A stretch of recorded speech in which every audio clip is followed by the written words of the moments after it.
Research counts for little if few read it. Yet even experienced researchers sometimes forget to keep their readers in mind as they plan and draft.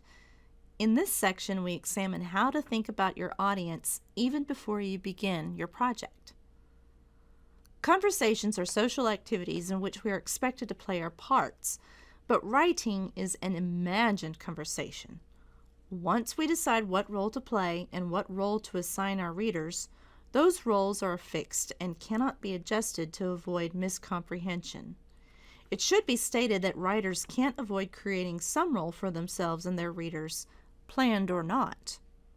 If you ignore or miscast your readers, you'll be making a mistake in your early drafts that you won't be able to fix easily in the final one. You have to create a relationship that encourages your audience to see why it is in their interest to read your research. When you do research, you learn something that others don't know. When you report what you've learned, you must think of your reader as someone who doesn't know this information, but needs to. Your task then becomes to give that audience a reason to want to know this information. There are 3 good reasons for offering those facts. The third is most common in academic research. Number 1. You found some new and interesting information that others do not know and may find interesting. Number 2. You found a solution to an important practical problem that your reader cares about. Number 3. You found an answer to an important question. In most cases in academic research, the writer adopts the role of a scholar who helps his or her research community simply understand something better, some form of reason number 3. Some might use findings to solve a practical problem, such as creating an unbreakable code.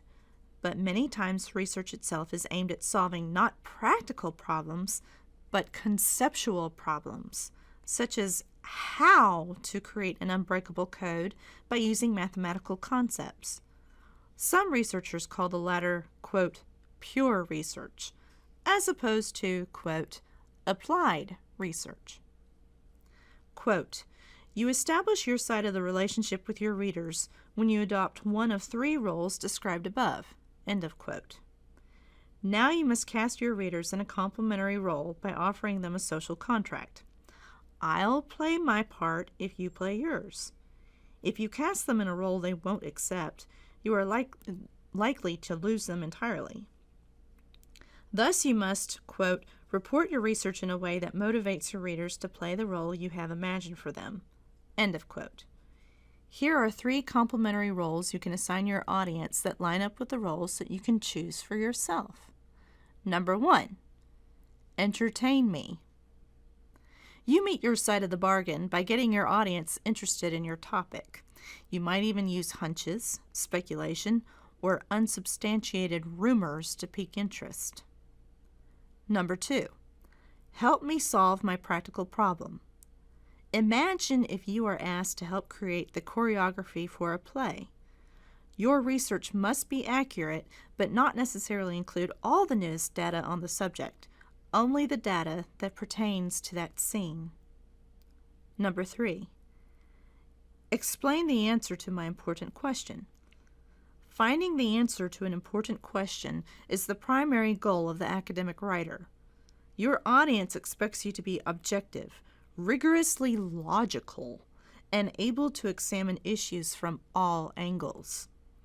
The only documents your audience is interested in are those that serve as evidence that helps them answer a question important to understanding something about their topic. So what is the most important question and also the most challenging question a writer may be asked?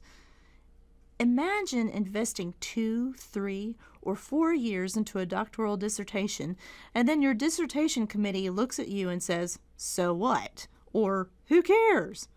I imagine the first thing that will go through your mind once your dissertation committee members have fled for their lives is, perhaps I should have spent more time seeking to properly motivate my reader or audience. Without this crucial step, you are not conducting research.